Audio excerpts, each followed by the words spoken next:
Hello નમસ્કાર મિત્રો, આપણી યુટ્યુબ ચેનલ ગુજરાત જીકે ગુરુ પર હું પંકજ કંજરિયા તમારું હાર્દિક સ્વાગત કરું છું। મિત્રો, આપણો આ વિડીયો શરૂ કરતાં પહેલાં આપણી આ યુટ્યુબ ચેનલ ગુજરાત જીકે ગુરુ પર તમે જો નવા હોય ચેનલને સબસ્ક્રાઈબ કરવાનું બાકી હોય તો સબસ્ક્રાઈબ કરી લો। વિડીયો સારો લાગે તો લાઇક કરજો, તમારા મિત્રો જોડે શેર કરી શકો। તથા આપણી ટેલિગ્રામ ચેનલ પર છે ગુજરાત જીકે ગુરુ, તો એને પણ ફોલો કરી લેજો। વિડીયોની નીચે એની પણ લિંક આપેલી છે। તો ચાલો શરૂઆત કરીએ વિડીયોની। जो सौप्रथम क्वेश्चन है कि सिंहपुर, सौप्रथम क्वेश्चन है कि सिंहपुर अर्थात सियोरनी प्राचीन जाहो जलालीનું વર્ણન આ ખાલી જગ્યા ગ્રંથમાં કરવામાં આવ્યું છે। તો જે આ સિંહપુર અર્થાત સિંહોર, આ સિંહોર જે છે આપણા ભાવનગર જિલ્લાની અંદર આવેલું છે, ભાવનગર જિલ્લાની, અને ભાવનગરની ગોહિલવાડની પ્રાચીન સમયમાં રાજધાની પણ હતી।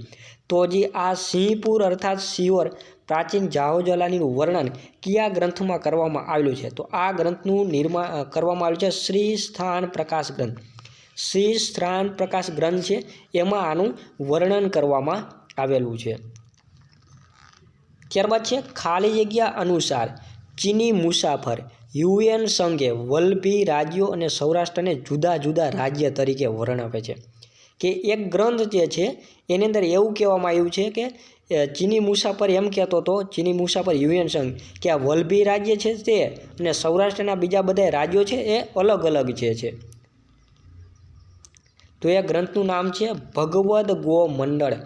ભગવદ ગો મંડળની અંદર કહેવામાં આવ્યું છે કે ચીની મુસાફર જે સૌરાષ્ટ્ર અને વલ્લભીને જુદા જુદા દર્શાવે છે। અને આ ભગવદ ગો મંડળ ગ્રંથ છે એની રચના કરી છે આપણા મહારાજા ભગવતસિંહજી, ભગવતસિંહજી, અને ગોંડલના રાજવી હતા।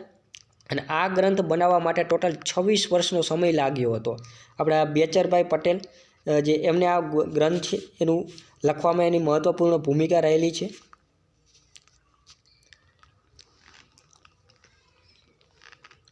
ત્યારબાદ છે સૌરાષ્ટ્ર શબ્દના સંદર્ભમાં કયું વિધાન ખોટું છે? સૌરાષ્ટ્ર એટલે શું? સૌરાષ્ટ્ર રિલેટેડ અલગ અલગ ઓપ્શનો આપ્યા છે, તો એમાંથી કયું વિધાન ખોટું છે? તો જો સૌરાષ્ટ્ર જે છે એ દ્વીપકલ્પ નહીં પણ ટાપુ હતો, તો આ વિધાન સાચું છે। સૌરાષ્ટ્ર એક પહેલાં ટાપુ હતો। પછી પ્લિનીએ ઓરેતુર નામથી એનો ઉલ્લેખ કરેલો છે, આ પણ સાચું છે। પ્લિની છે એ સૌરાષ્ટ્રને ઓરેતુર કહેતો હતો। અને ત્યારબાદ છે આપણે ટોલોમી અને ગ્રીક પેરિપ્લસ સુરાસ્ટ્રેન તરીકે ઓળખાવે છે। સૌરાષ્ટ્ર છે એને ટોલોમી અને ગ્રીક પેરિપ્લસ છે એને સૌરાષ્ટ્રને સુરાસ્ટ્રેન તરીકે ઓળખાવે છે। પછી સૌરાષ્ટ્રનો મતલબ થાય છે કાંઠ, એટલે કાંઠ એટલે સમુદ્રનો કિનારો, અને વાડ એટલે દ્વાર, સમુદ્રનો કિનારો એટલે સૌરાષ્ટ્ર। તો મિત્રો આ વિધાન ખોટું છે, કેમ કે કાંઠ સમુદ્રનો કિનારો, સમુદ્રના કિનારાનો દ્વાર, એટલે કે એનો મતલબ થાય છે કાંઠિયાવાડ થાય છે, નહીં કે સૌરાષ્ટ્ર। આનો મતલબ થાય છે કાંઠિયાવાડ।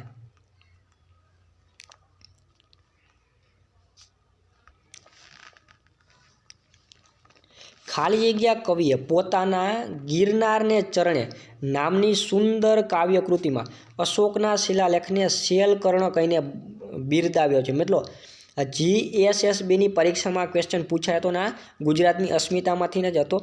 તો આપણા જે કવિ નાનાલાલ જે છે એ પોતાના ગિરનારને ચરણે નામની એક સુંદર કાવ્ય છે, એમાં જે અશોકનો જે શિલાલેખ છે એને શું કહે છે? તો યાદ રાખજો, શૈલકર્ણ કહે છે, શૈલકર્ણ। અને આ જૂનાગઢની અંદર આવેલો છે, દામોદર કુંડ પાસે, દામોદર કુંડ પાસે આ જૂનાગઢની અંદર આ અશોકનો શિલાલેખ આવેલો છે। ત્યારબાદ છે કુમારપાલ પ્રતિબોધ કૃતિ કોના દ્વારા રચવામાં આવેલી છે? તો કુમારપાલ પ્રતિબોધ કૃતિ જે છે એ આપણા સોમપ્રભ સુરી દ્વારા રચવામાં આવેલી છે। અને સોમેશ્વરે કીર્તિ કૌમુદીની રચના કરી છે। બાલચંદ્ર સુરી જે છે એને વસંત વિજયની રચના કરેલી છે। જયસિંહ સુરીએ હમીર મર્દનની રચના કરેલી છે। ત્યારબાદ છે સોમનાથ મંદિરના પુનઃનિર્માણમાં કોનો ફાળો રહેલો નથી? તો મિત્રો જો સોમનાથ મંદિર છે એના નિર્માણમાં સરદાર પટેલનો ફાળો રહેલો છે, કનૈયાલાલ માણેકલાલ મુનશીનો ફાળો રહેલો છે, મહારાજા દિગ્વિજયસિંહજી જામનગરના હતા તો એમનો પણ ફાળો રહેલો છે, રાજેન્દ્ર પ્રસાદનો એમાં ફાળો રહેલો નથી। ખાલી એમને એનું મૂર્તિ મતલબ કે મંદિરનો જીર્ણોદ્ધાર કર્યો હતો, મતલબ એની એનો પ્રતિષ્ઠા કરી હતી, મંદિરની ખાલી પ્રતિષ્ઠા કરી હતી। ત્યારબાદ છે હેમચંદ્રાચાર્ય ખાલી જગ્યા ગ્રંથમાં નોંધે છે કે અણહિલવાડ પાટણ સર્વ વિદ્યા કળોમાં સર્વોત્તમ અને વિશિષ્ટ વિદ્યાધામ છે. તો એ ગ્રંથનું નામ શું છે? તો એ ગ્રંથનું નામ છે દયાશ્રાય. આ દયાશ્રાય નામના ગ્રંથમાં હેમચંદ્રાચાર્ય લખે છે કે અણિલવાડ પાટણ એ સર્વ વિદ્યા કળાઓમાં સર્વોત્તમ અને વિશિષ્ટ વિદ્યાનું ધામ છે. અને આ દયાશ્રાય છે હેમચંદ્રાચાર્ય લખ્યું હતું. અને આ દયાશ્રાય કાવ્ય જે છે એની અંદર ચાવડા વંશથી લઈને વાઘેલા સોલંકી વંશના ઇતિહાસની માહિતી આપવામાં આવેલી છે. નીચેનામાંથી વિજય વિલાસ પેલેસ સંદર્ભમાં કયું વિધાન અસત્ય છે? વિજય વિલાસ પેલેસ. તો વિજય વિલાસ પેલેસની આપણે જો વાત કરવામાં આવે તો કચ્છના તત્કાલીન મહારાજા વિજયસિંહજીએ 1920ની અંદર આ જે મહેલ જે છે એ બંધાવ્યો હતો. બરાબર. દેશનો એકમાત્ર પ્રાઇવેટ બીચ છે. આ મહેલનું બાંધકામ અરબી કારીગરો દ્વારા કરવામાં આવ્યું હતું. અને આ પેલેસમાં લગાન અને હમ દિલ દે ચુકે સનમ ફિલ્મનું શૂટિંગ થઈ ગયું છે. તો આમાં કયું વિધાન ખોટું છે? તો આની અંદર આ મહેલનું બાંધકામ છે અરબી કારીગરો દ્વારા નહીં, પરંતુ જયપુરના કારીગરો દ્વારા વિજય વિલાસ પેલેસ છે બનાવવામાં એના કારીગરો દ્વારા બાંધવામાં આવ્યો હતો. મતલબ કે આ વિજય વિલાસ પેલેસ માંડવીની અંદર આવેલો છે, માંડવીની અંદર. અને 1920ની અંદર આ મહારાજા વિજયસિંહે બંધાવ્યો હતો. અને ગુજરાતનો દેશનો એકમાત્ર પ્રાઇવેટ બીચ છે. લગાન અને હમ દિલ દે ચુકે ફિલ્મનું શૂટિંગ પણ આમાં થયું હતું. ત્યાર પછી કવિ નાનાલાલે અધ્યાપક તરીકે રાજકુમારો માટેની કઈ કોલેજમાં અધ્યાપન કાર્ય કર્યું હતું? તો આપણા કવિ નાનાલાલ છે ને અધ્યાપક તરીકે જે રાજકુમાર કોલેજ છે એની અંદર અધ્યાપક તરીકે કાર્ય કર્યું હતું. હવે રાજકુમાર કોલેજ ક્યાં આવેલી છે? તો રાજકુમાર કોલેજ જે છે એ રાજકોટની અંદર આવેલી છે. આ રાજકુમારો જો હતા એમના માટે અંગ્રેજોએ આ રાજકુમાર કોલેજ બનાવી હતી. ત્યાર પછી સંગીતકાર શ્રી બાપોદરા સંચાલિત નાદ અને ગુલબાઈ દેખાયા સ્વર કલા સંસ્થા ક્યાં આવેલી છે? જે આપણા સંગીતકાર છે બાપોદરા સંચાલિત નાદ અને ગુલબાઈ દેખાયાની સ્વર કલા સંસ્થા જે છે એ આવેલી છે આપણા ભાવનગરની અંદર. ક્યાં આવેલી છે? ભાવનગરની અંદર. આ ભાવનગરની અંદર લોક મિલાપ સંસ્થા પણ આવેલી છે. લોક મિલાપ નામની સંસ્થા પણ આવેલી છે.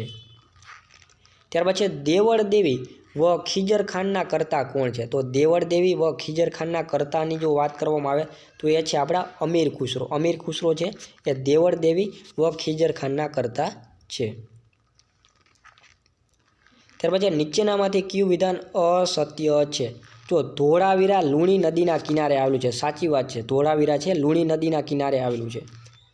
લોથલ સિંધુ ખીણની સભ્યતાના બધા સ્થળોમાં 5મા નંબરનું છે. ઓકે, તો આ આઈ થિંક અહીંયા આ વિધાન ખોટું છે. સિંધુ ખીણની સભ્યતાનું ગુજરાતનું સૌપ્રથમ સ્થળ રંગપુર મળી આવ્યું છે. સાચું છે. સિંધુ ખીણની સભ્યતાનું કુંતાસી મોરબીમાં આવેલું છે. એ પણ સાચું છે. તો આ જે લોથલ જે છે એ 5મા નંબરનું સ્થાન છે. 8મા નંબરનું સ્થળ છે. 5મા નંબરનું નહીં. બાકી બધા જ વિધાનો સાચા છે.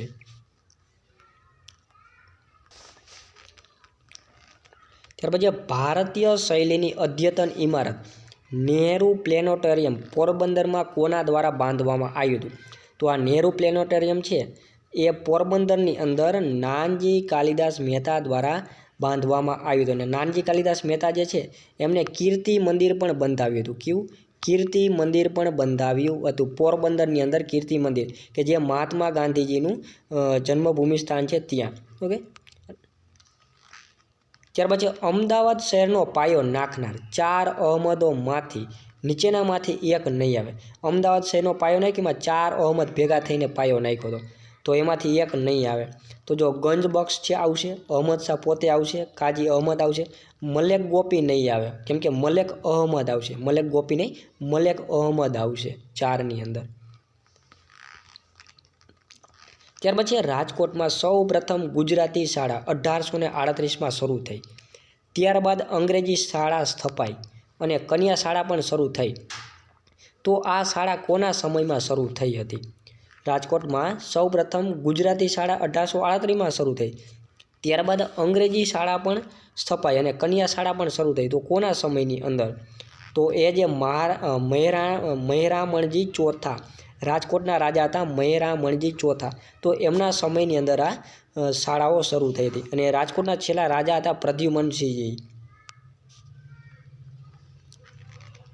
ત્યાર પછી લાખોટા કિલ્લાનું નિર્માણ 1834, 1839 અને 1864ના નિષ્ફળ ચોમાસા દરમિયાન કોના દ્વારા કરવામાં આવ્યું હતું?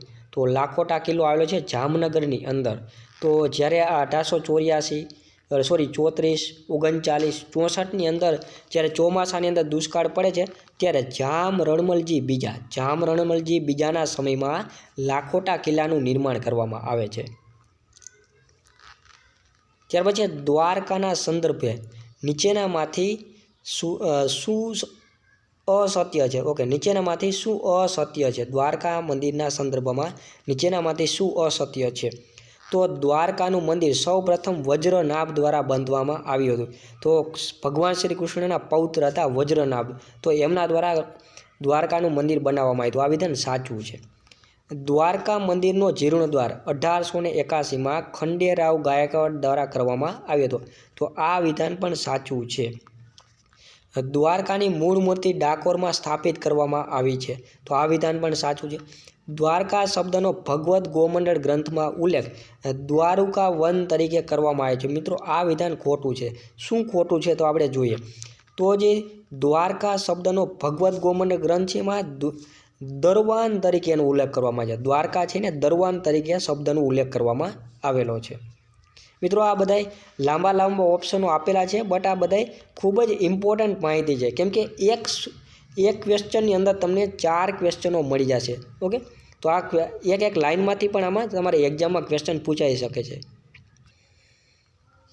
સૌપ્રથમ ક્વેશ્ચન છે કે મોગલ રાજવી મોહમ્મદ શાહે હરણો માટેનું ઉદ્યાન બનાવ્યો હતો. તો આ સ્થળનું નામ જણાવો. તો મોગલ રાજવી જે મોહમ્મદ શાહ છે એમણે હરણો માટે મહેમદાબાદની અંદર હરણો માટેનું ઉદ્યાન બનાવ્યો હતો. અને આ મહેમદાબાદ છે એ ખેડા જિલ્લાની અંદર આવેલું છે. મોહમ્મદ બેગડા છે એમણે આ મહેમદાબાદ શહેરની સ્થાપના કરેલી છે. તો એમને આ મોહમ્મદ શાહે હરણો માટેનું અહીંયા ઉદ્યાન પણ બનાવ્યો હતો. અને આ મહેમદાબાદની અંદર ચાંદા સૂરજ મહેલ પણ આવેલો છે. ત્યાર પછી નીચેનામાંથી કયા પ્રકારના નૃત્ય સાથે મલ્લિકા સારાભાઈ, ઓકે, અહીંયા થોડુંક આઈ થિંક ટાઈપિંગ મિસ્ટેક હોય મને લાગે છે. નીચેનામાંથી કયા નૃત્ય સાથે મલ્લિકા સારાભાઈ સંકળાયેલા છે? તો મલ્લિકા સારાભાઈ જે છે તેઓ ભરતનાટ્યમ સાથે સંકળાયેલા છે. મલ્લિકા સારાભાઈ ભરતનાટ્યમ સાથે સંકળાયેલા છે. ત્યાર પછી 1922માં અમદાવાદના શાહીબાગ ખાતેના સરકારી સર્કિટ હાઉસમાં ગાંધીજી ઉપર રાજદ્રોહના આરોપસર મુકદ્દમો ચલાવવામાં આવ્યો હતો. તો આ મુકદ્દમો કયા જજ દ્વારા મુકદ્દમો ચલાવવામાં આવ્યો હતો? આઈ થિંક ઇતિહાસનો સવાલ છે. આપણે સાંસ્કૃતિક વારસો અને પ્લસ ઇતિહાસના પણ અમુક એવા સવાલો હશે, તો એ પણ આપણે લેતા જશું. તો જે જજ હતા મિસ્ટર C.N. બ્રૂમફિલ્ડ છે એમના દ્વારા મહાત્મા ગાંધીજી ઉપર 1922ની અંદર શાહીબાગ ખાતેના સર્કિટ હાઉસમાં ગાંધીજી ઉપર મુકદ્દમો ચલાવવામાં આવ્યો હતો. ત્યારબાદ છે અગાઉ અહમદનગર તરીકે ઓળખાતા શહેરનું નામ કયા રાજાએ પોતાના વારસદારનું નામ સાથે જોડીને હિંમતનગર રાખ્યું હતું? તો પહેલાં જો અહમદ શાહ પ્રથમ જે છે એવો હાથમતી નદીના કિનારે અહમદનગર શહેરની સ્થાપના કરે છે.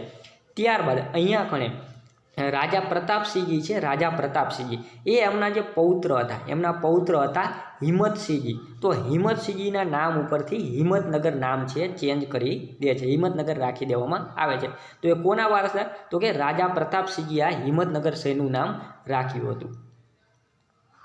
ત્યારબાદ જામનગરની આસપાસના ખલાસીઓના સહાય અને તેમની વહાણવટાની કલા તથા વ્યાપાર વીરાની વ્યથા દર્શાવતા સુપ્રસિદ્ધ ગ્રંથ દરિયાઈલાલ ગ્રંથના લેખકનું નામ શું છે? દરિયાઈલાલ અલ્લાબેલી.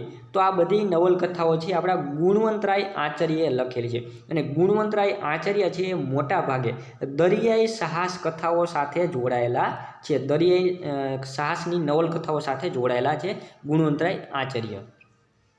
ત્યારબાદ છે કે પ્રસિદ્ધ સોમનાથ મંદિરનો ધ્વંસ કરવા આવેલા મોગલ સૈન્યના પ્રતિકાર કરી કયા રાજવી અગ્રણીએ મંદિરનું રક્ષણ કરતાં કરતાં વીર મૃત્યુ પામ્યા હતા? તો એ હતા હમીરજી ગોયલ.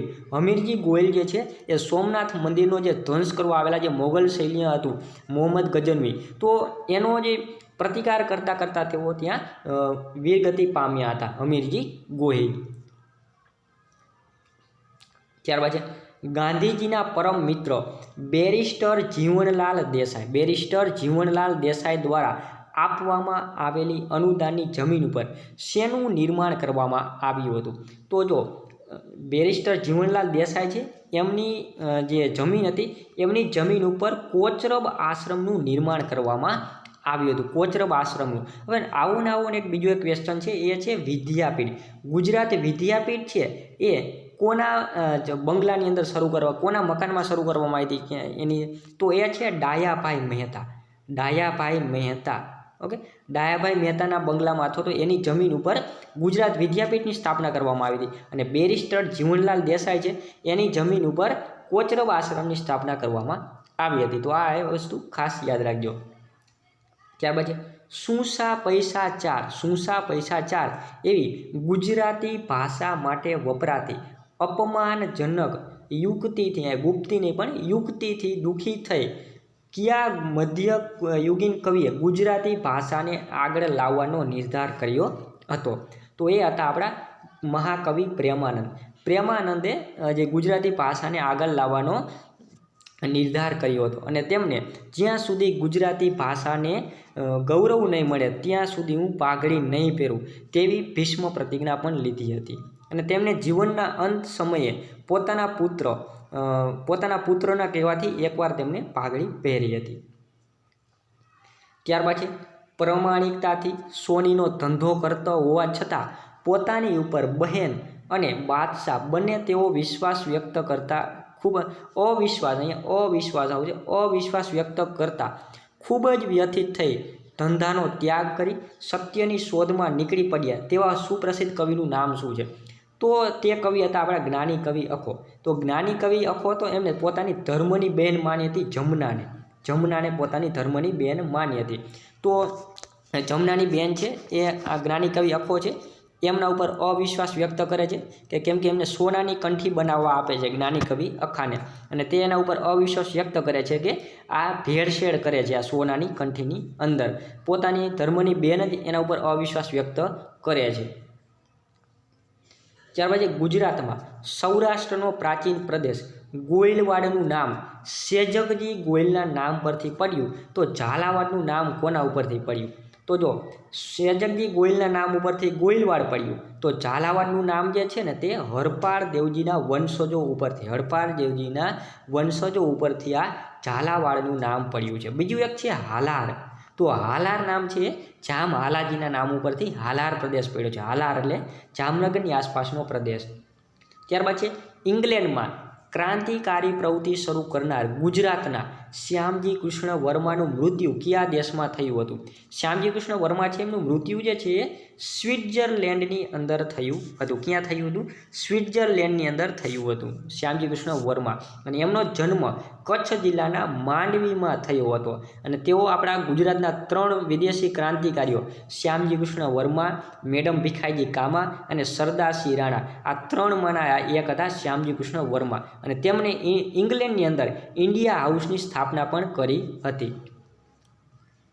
ત્યારબાદ છે ગુજરાતમાં કયા વર્ષમાં કોમી તોફાનોમાં મુસ્લિમ યુવક રજબ અલી અને હિન્દુ યુવક વસંત લોકોને સમજાવવા નીકળતા મૃત્યુ પામ્યા હતા?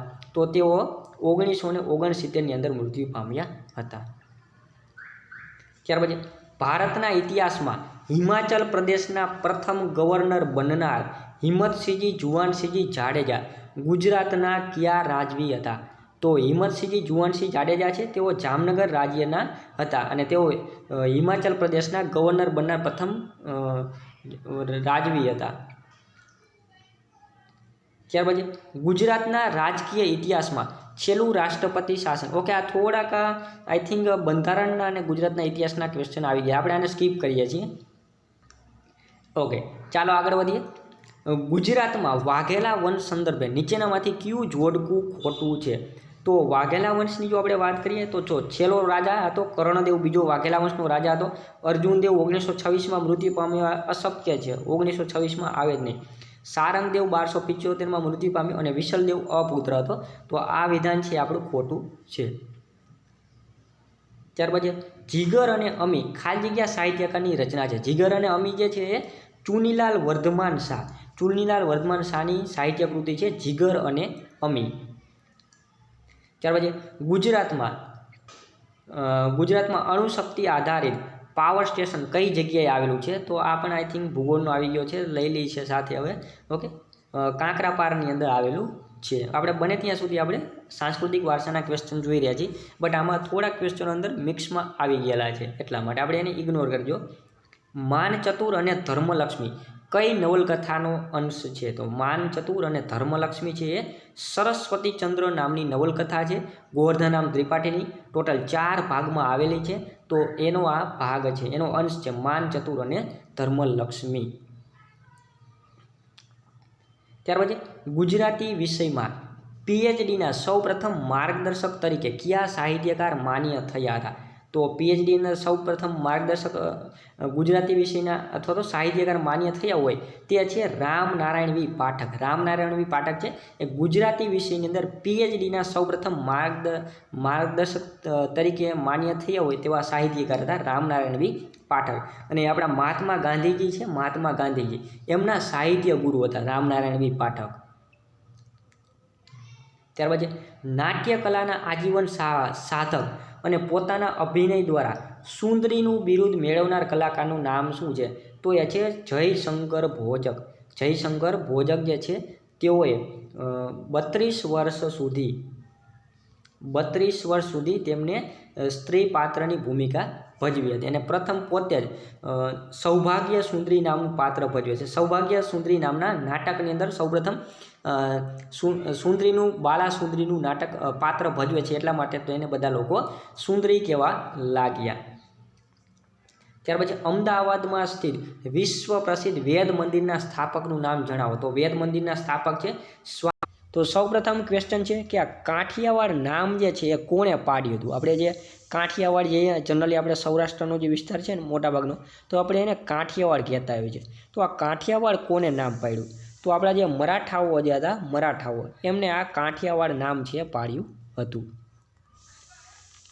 ત્યાર પછી નીચેનામાંથી કયું વિધાન અસત્ય છે? મિત્રો હવે આ ક્વેશ્ચનો તો બહુ લાંબા છે, તો આ લાંબા ક્વેશ્ચનો જોઈને આપણે ડરી નથી જવાનું, કેમ કે જે આ લાંબા ક્વેશ્ચનો જે છે આ જે વોલનાઇટ ટાઈપ જેવું છે, તો આમાંથી જ મોટાભાગના ઘણા બધા ક્વેશ્ચનો આપણી એક્ઝામમાં પૂછાય છે. તો આમાંથી કયું વિધાન અસત્ય છે? તો હું ડાયરેક્ટ સીધું હું તમને આ કહેતો જાઉં છું કે જો મણિભદ્રવીરનો મેળો બનાસકાંઠા જિલ્લાના વડગામ તાલુકાના મગરવાડામાં યોજાય છે. મણિભદ્રવીરનો મેળો બનાસકાંઠા જિલ્લાના વડગામ તાલુકાના મગરવાડામાં યોજાય છે. પછી જે છે માધ મેળો, તો આ માધ મેળો જે છે ભરૂચ જિલ્લાની અંદર ભરાય છે. ક્યાં? ભરૂચ જિલ્લાની અંદર માધનો મેળો ભરાય છે. ખોડિયાર માતાનો મેળો જે છે પાટણ જિલ્લાના વરાણાની અંદર યોજાય છે. ક્યાં? પાટણ જિલ્લાના વરાણા છે ત્યાં ખોડિયાર માતાનો મેળો યોજાય છે. અને મજાદરનો મેળો જે છે અમરેલી જિલ્લાના રાજુલા તાલુકામાં યોજાય છે. તો મિત્રો આ વિધાન અહીંયા ખોટું છે, કેમ કે આ મજાદરનો જે મેળો જે છે ને બનાસકાંઠાના વડગામ તાલુકામાં યોજાય છે. ક્યાં? બનાસકાંઠાના વડગામ તાલુકામાં મજાદરનો મેળો યોજાય છે. કેમ કે મજાદર કાગબાપુ માટે જાણીતું છે, ભાવનગરની અંદર આવેલું છે, બટ મજાદરનો મેળો પૂછે તો આ બનાસકાંઠાના વડગામ તાલુકામાં આવશે. ઓકે, તો આટલું કન્ફ્યુઝન ન થાય એ ખાસ ધ્યાન રાખજો. ત્યારબાદ છે કે પહેલાં ઝાલાવાડનું પાટનગર કયું હતું? પહેલાં ઝાલાવાડનું પાટનગર કયું હતું? તો પહેલાં ઝાલાવાડનું પાટનગર છે ને ધાંગધ્રા હતું. કયું છે? ધાંગધ્રા. અને આ ધાંગધ્રા આવેલું છે આપણા સુરેન્દ્રનગર જિલ્લાની અંદર. સુરેન્દ્રનગર જિલ્લો જે છે એમાં આવેલું છે આ ધાંગધ્રા. અને આ ઝાલાવાડનું પાટનગર હતું. અને ઝાલાવાડ નામ કોના ઉપરથી પડ્યું? તો કે હરપાળ દેવજીના વંશજો ઉપરથી આ ઝાલાવાડ નામ પડેલું છે. ત્યારબાદ છે કાઠિયાવાડ સર્વ સંગ્રહમાં ખાલી જગ્યાએ નોંધ્યું છે કે સોરઠ દક્ષિણમાં છે અને એનું ક્ષેત્રફળ 5220 માઇલ છે. તો આવું નોંધે છે આપણા કવિ નર્મદા શંકર. કવિ નર્મદ છે એ કાઠિયાવાડ સર્વસંગ્રહની અંદર નોંધ લખે છે કે સોરઠ જે છે સૌરાષ્ટ્રનો આપણો પ્રદેશ છે, સોરઠ જે છે દક્ષિણમાં છે અને એનું ક્ષેત્રફળ 5200 માઇલ છે. કવિ નર્મદા શંકર. મિત્રો આવા યુનિક ક્વેશ્ચન અને આવા ડિટેલ ક્વેશ્ચનો જે છે આવા જ ક્વેશ્ચનો ખાસ કરીને ગૌણ સેવામાં તો આવા જ ક્વેશ્ચનો પૂછાય છે. તમને થોડુંક હાર્ડ લાગતું હશે બટ આવા જ ક્વેશ્ચનો એક્ઝામમાં પૂછાય છે. ત્યારબાદ છે ઓખા મંડળ પંથકનો સૌપ્રથમ ઉલ્લેખ ખાલી જગ્યામાં સાંપડે છે. તો ઓખા પંથકનો ઉલ્લેખ જે સૌપ્રથમ આપણને વર્ણક સમુચ્ચય નામનો ગ્રંથ જે છે, વર્ણક સમુચ્ચય નામનો ગ્રંથ છે એની અંદર આપણને સૌપ્રથમ ઓખા મંડળ પંથકનો ઉલ્લેખ જોવા મળે છે. યાદ રાખજો વર્ણક સમુચ્ચય. આ વિડીયો જે છે એને 1 થી 2 વાર જોજો એટલે તમને બધા ક્વેશ્ચનો છે યાદ રહી જાય અને એક્ઝામમાં મોટાભાગે અહીંથી જ આવતા હોય છે ક્વેશ્ચન. ત્યાર પછી પાંચાળ પ્રદેશનું નામ પાંચાળ કેવી રીતે પડ્યું તેનું અનુમાન કરતા ખાલી જગ્યા નોંધે છે કે આ ભૂમિનું નામ કણવ ઋષિના વખતમાં પાંચાળ બોલાતું હતું તેમ જણાય છે. તો જો પાંચાળ પ્રદેશ છે અને પાંચાળ શા માટે કહેવાનું હતું તો એનું અનુમાન કરતા આપણા શ્રી માયાશંકર પંડ્યા, કોણ? શ્રી માયાશંકર પંડ્યા નોંધે છે કે આ ભૂમિનું નામ કણવ ઋષિના વખતમાં પાંચાળ બોલાતું હતું એટલા માટે આને પાંચાળ પ્રદેશ કહેવામાં આવે. આ પાંચાળ પ્રદેશ ક્યાં આવ્યો તો આપણો જે આ તરણેતરનો જે વિસ્તાર જે છે સુરેન્દ્રનગર જિલ્લાના થાનગઢ તાલુકાની અંદર જે આ તરણેતર આવેલું છે અને આ તરણેતરને એના પોતાના મેળા માટે ખાસ પ્રખ્યાત છે. તો આ તરણેતરનો આસપાસનો પ્રદેશ છે ને પાંચાળ પ્રદેશ કહેવામાં આવતું હતું. ત્યાર પછી શિહોરની હકીકત નામનો ગ્રંથ કોણે લખેલો છે? શિહોરની હકીકત નામનો ગ્રંથ કોણે લખેલો છે? તો શિહોરની હકીકત નામનો ગ્રંથ જે છે દેવશંકર ભટ્ટ. દેવશંકર ભટ્ટ જે છે એમને શિહોરની હકીકત નામનો ગ્રંથ છે એ લખેલો છે. શિહોરની હકીકત નામનો ગ્રંથ દેવશંકર ભટ્ટ. ત્યાર પછી અતલસ એ એટલે શું? અતલસનો મતલબ શું થાય? તો અતલસ એટલે શું? તો અતલસ એ જાણીતું કાપડ છે. શું છે? કાપડ છે, અતલસ છે. અને સાટીન પત્તીએ તૈયાર કરવામાં આવે છે. સાટીન પત્તિયા અતલસ છે એ તૈયાર કરવામાં આવતું હોય છે. ત્યાર પછી ખાલી જગ્યામાં લખ્યું છે કે અમદાવાદ એકંદરે આખા હિન્દુસ્તાનમાં સર્વથી સુંદર છે અને કદાચ આખી દુનિયામાં પણ સર્વથી સુંદર કહી શકાય. તો એ કયા ગ્રંથમાં આવું લખેલું છે? ફરી વખત ક્વેશ્ચન વાંચી દઉં, લાંબો ક્વેશ્ચન છે કે ખાલી જગ્યા ગ્રંથમાં લખ્યું છે કે અમદાવાદ એકંદરે આખા હિન્દુસ્તાનમાં સર્વથી સુંદર છે, સર્વથી સુંદર છે, બધા કરતાં સુંદર છે અને કદાચ આખી દુનિયામાં પણ સર્વથી સુંદર છે આપણું આ અમદાવાદ શહેર. તો આવું કયા ગ્રંથમાં લખેલું છે? તો તારીખે ફિરસ્તા. તારીખે ફિરસ્તા નામનો જે આ ગ્રંથ છે એમાં આવું લખાણ કરવામાં આવેલું છે.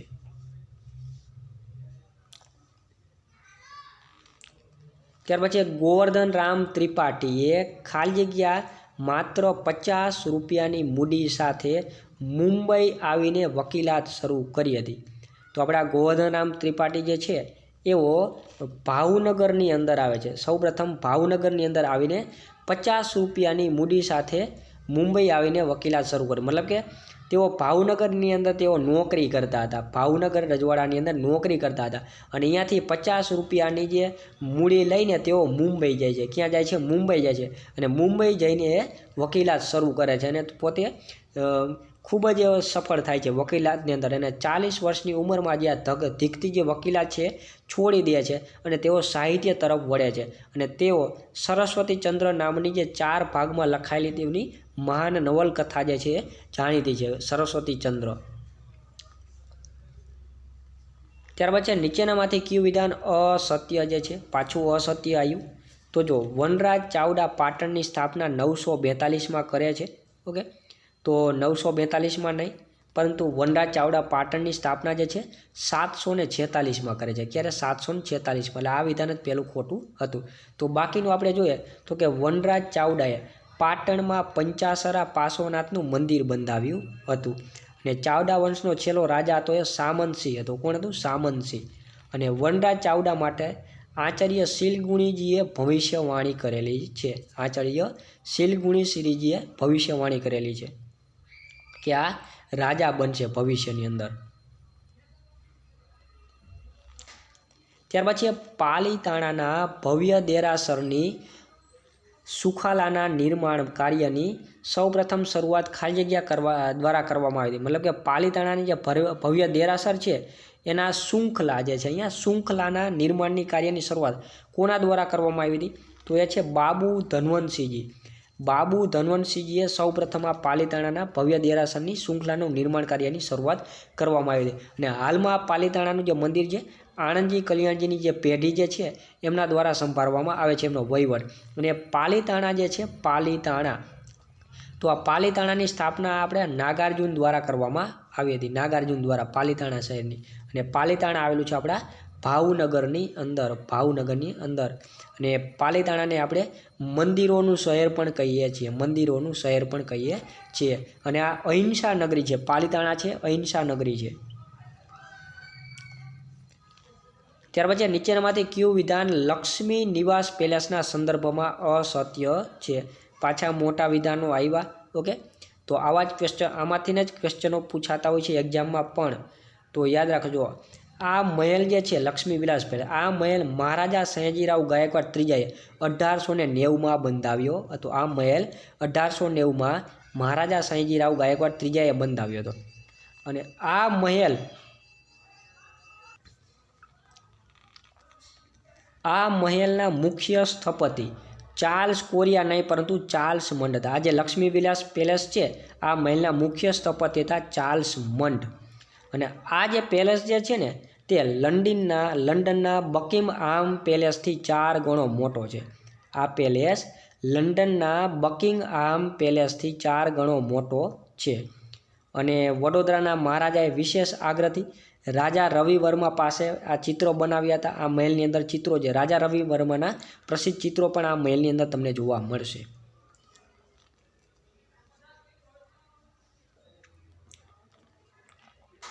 ત્યારબાદ નેક્સ્ટ સવાલ છે કે 15મી સદીના ખાલી જગ્યા કવિએ કહ્યું છે કે રાજા બતડનું મહુડાસું એટલે આજનું મોડાસા. રાજા બતડનું મહુડાસું એટલે આજનું મોડાસા. તો આવું કયા કવિએ કીધું છે? તો એ આપણા કવિ પદ્મનાભ છે. કવિ પદ્મનાભ એ લખે છે 15મી સદીની અંદર કે રાજા બતડનું મહુડાસું એટલે આજનું મોડાસા. અને આ જે મોડાસા જે છે મોડાસા, તો એ અરવલ્લી જિલ્લાનું વડું મથક છે. અરવલ્લી જિલ્લાનું વડું મથક છે મોડાસા. ત્યાર પછી શામળાજી મંદિરના સંદર્ભમાં કયું વિધાન અસત્ય છે? પાછું લાંબુ આવી ગયું. તો યાદ રાખો, શામળાજીના મેળાનું રણજણિયું વાગે સંગીત જાણીતું છે. આ વિધાન સાચું છે. શામળાજી મેશ્વો નદીના કિનારે આવેલો છે. આ પણ યાદ રાખજો, આ પણ વિધાન સાચું. મિત્રો આમાંથીને જ ક્વેશ્ચન નીકળતા હોય છે. મતલબ કે આ 4 ઓપ્શન છે પણ 4 ઓપ્શન આપણા માટે બહુ જ ઇમ્પોર્ટન્ટ છે, કેમ કે એક ઓપ્શનમાંથી એક સવાલ બને એમ છે. શામળાજીમાં હરિશ્ચંદ્રની ચોરી, ત્રિલોકનાથ, રણછોડરાયજી અને કાશી વિશ્વનાથના મંદિરો આવેલા છે. તો એ વિધાન પણ સાચું છે. કળશીની છોકરી નામે ઓળખાતી કૃષ્ણની મૂર્તિ આવેલી છે. તો અહીંયા કણે ભગવાન વિષ્ણુની મૂર્તિ આવેલી છે. ભગવાન વિષ્ણુની ગદાધર મૂર્તિ અહીંયા આવેલી છે. કૃષ્ણની નહીં પણ પરંતુ ભગવાન વિષ્ણુની ગદાધર મૂર્તિ આવેલી છે અહીંયા શામળાજીની અંદર. અને આ શામળાજી છે એ પણ આપણા અરવલ્લી જિલ્લાની અંદર આવેલી છે. અરવલ્લી જિલ્લાની અંદર આવેલું છે. ત્યાર પછી જૂનું સોલંકી સંસ્થાન તથા શ્રી ગોકુલનાથજી જ્યાં પધારેલા તેમના પગલાં જે છે અને પવિત્ર દરગાહ શરીફ જે છે એવું વીરપુર કયા જિલ્લામાં આવેલું છે? તો જો એક વીરપુર આપણા રાજકોટ જિલ્લામાં આવેલું છે, પણ એ વીરપુર તાલુકો નથી. આ તાલુકો કીધો છે, આ વીરપુર આ તાલુકો છે. એ કયા જિલ્લામાં આવેલું છે? તો એ ખેડા જિલ્લાની અંદર આવેલું છે. ખેડા જિલ્લાની અંદર આવેલું છે.